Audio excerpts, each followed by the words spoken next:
Good afternoon, Africa. Good afternoon, African Confessions. I am back with another episode. Let us get straight into the program of the day.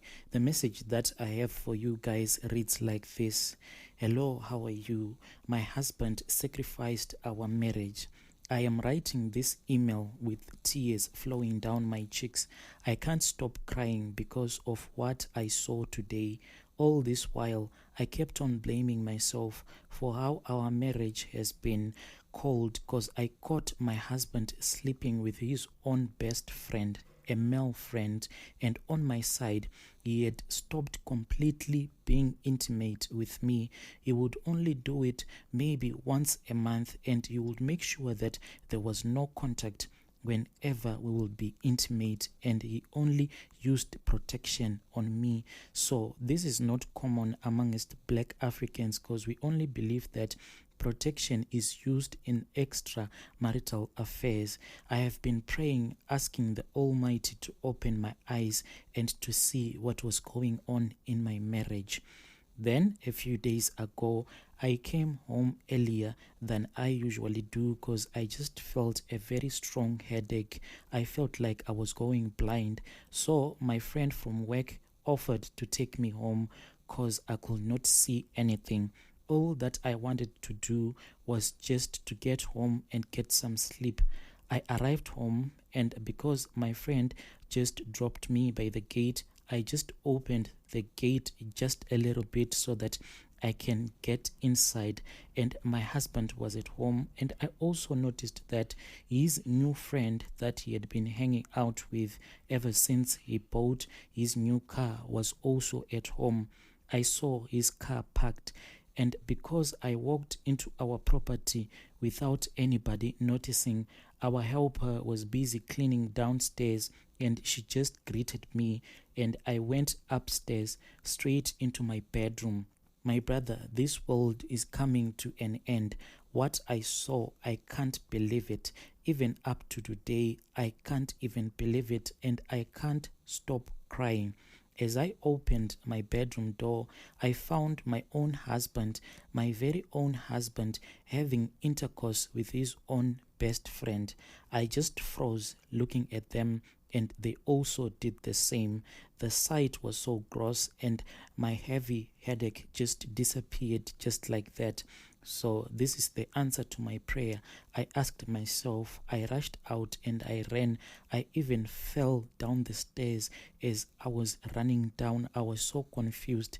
Luckily, I didn't break any of my bones when I fell down the stairs.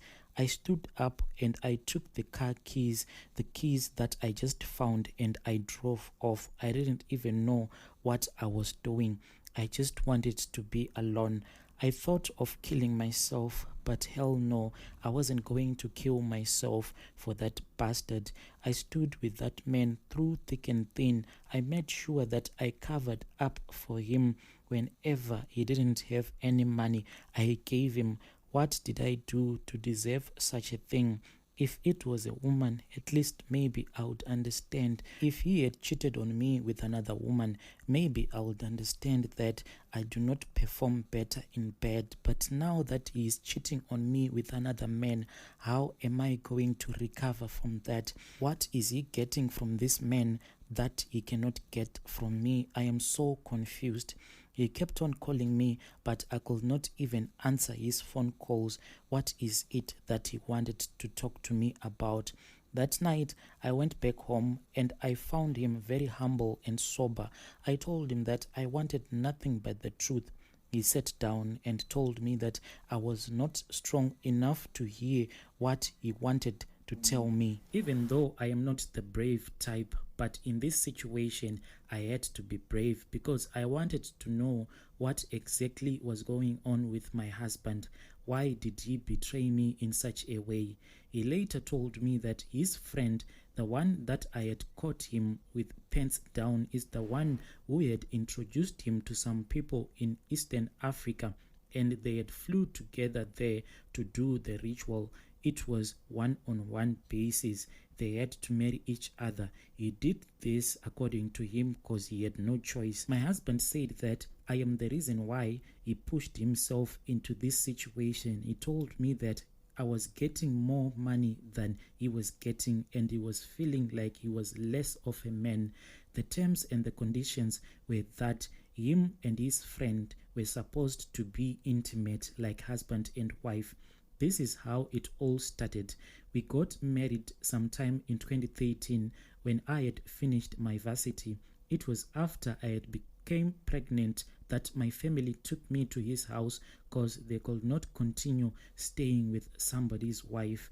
In my culture, the day that they discover that you are pregnant, then you have to go to the man's family, and they also know that their son is wrong for damaging another child's future, so they have to take responsibility. I found myself in their home, and those people never liked me from the word go. They say love is blind. Yes, it is true. When you are in love, you cannot see a lot of red flags, but when you get married, the blindness quickly disappears. A few months later, my man told me that he was going to pay lobola, and looks like this was his mother's idea. So in my country, if you make someone pregnant and they come and live here at your home, if you don't pay lobola, and if that woman dies, the lady's family will make sure that you suffer. They will demand more than 10 cows before that woman is buried. So I saw that a mother did not do this because she loved me as a daughter-in-law, but she just wanted to protect her son. So her mother forced her son to go and to pay lobola. Lobola was paid, and life moved on slowly but surely. My husband was no longer scared. We became one happy family, and he loved me so much. He decided that we had to move from his mother's house because we were staying there with the rest of his siblings and his mom. We moved into our one-bedroom flat, and all was well. He was the only one who was working whilst I was at home, and I was pregnant. We gave birth to our son, and life was just amazing and perfect. Still, his family never showed any interest in our son. When our son turned 3, I got a new job. By the way, I studied accounting, and a friend of mine from varsity recommended my name to an accounting firm, and just like that, I got that job. Life became even better. I bought myself a car, and things started falling into place, and we could now afford holidays, and we were so happy. I really do not know what went wrong. Now I need to give you a full picture of the town that we live in. It is a very small town where everyone nearly knows everyone, and I won't mention the city so that I can protect myself. On this particular night, after my husband had returned from a work trip out of the country, I went to pick him up from the airport, and he had spent 2 weeks away from me, and I expected him to come in a very high mood since it was his very first trip out of the country. I had bought a car first, and he didn't have a car because his job was not paying so much, and this was never a problem from my own perspective because we used to share everything, and I thought my win would be our win. Now it makes sense. Looks like he was very intimidated by me. That night he came and he slept the whole night taking deep breath, and I saw that he was very stressed, but to me it never made any sense. I kept on asking him why he was not happy, but he just said that he was tired. That night he never got intimate with me, and I also never asked him why. I just brushed it off. Now he just became cold towards me, and our love just died just like that. Every night he would not touch me, and in most cases he would come back home late from work, and he never used to do that. He loved his son so dearly, and he would come rushing to see our son and play with him, but it all stopped. He would come maybe at midnight or maybe around 2 a.m. He would just say that there is too much work. Then our life drastically changed. When he came to my workplace, he called me first to look through the window. When I looked through the window, I saw him getting out of this very new car, and I knew that he could not afford that kind of a car because in my country, cars are only sold for cash. There is nothing like bank bond or getting a car on credit. You have to buy your car on cash. If you don't have money, then you will never drive. I rushed to the parking area and he told me that it was his own car. I could not believe him. Then he started saying a lot of things. This was about a month after he had returned back from his so-called trip. He then said to me, "You thought you are the only one who could make it in life." Then I realized that we were in a competition. I just congratulated him. Then I went back to my office. I knew very well how much he got paid, so this was impossible for him to buy this brand new car. That night, when I arrived home, he had already invited his friend and there was loud music. People were celebrating, and one thing that shocked me was the type of friends that were in my house. It was the guys that I knew that my husband would never befriend them. And the other thing was that it was a Range Rover party. Have you ever heard about such a thing? I parked my small Suzuki and I got the surprise of my life. Food had been prepared by our caretaker. Our house was well decorated to top billing standards. Fresh flowers, top of the range. I noticed that my husband had changed the apparel that he wore. My first time seeing him like that. I didn't want to be a party pooper, so I walked into the room, greeted everyone respectfully, and his so-called came with beautiful girls who were way out of our league. I felt like I was an intruder in my own home, yet I didn't know what was happening. So I excused myself and I drove to my friend's house with my son that I had picked from preschool. I slept at my friend's place and he never bothered to call me the next morning. When I arrived home, it was all cleaned up as if nothing had happened. I had become a passenger in my own life.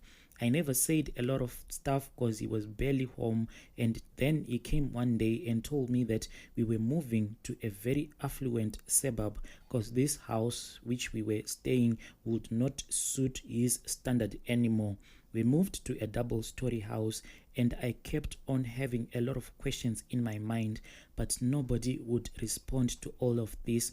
I continued going to work, but my money was not used in anything. I became the most miserable woman. I had lost my husband and I was 100% sure that he had done something, and every night I went to bed alone.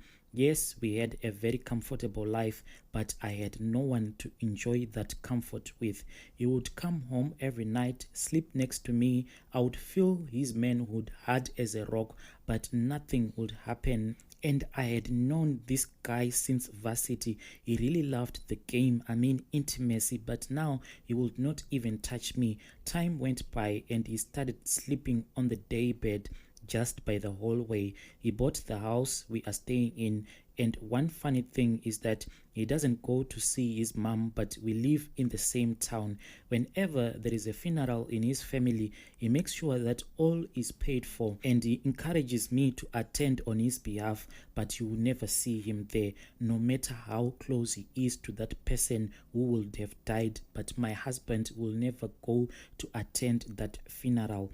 I have tried to question him on where his money comes from, and he will just say that it is not important. What is important is that I have money more than you. These guys even stopped going to work, but each and every morning I could see them counting new banknotes, and I started to pray. I had been praying, asking the Almighty to open my eyes and to see what was going on in my life. He had begged me not to leave him, because if I leave him, his life will end. Why? Because he has to stay married, that his ritual should keep on working at the expense of our happiness. If I divorce him, then he would have broken the rules.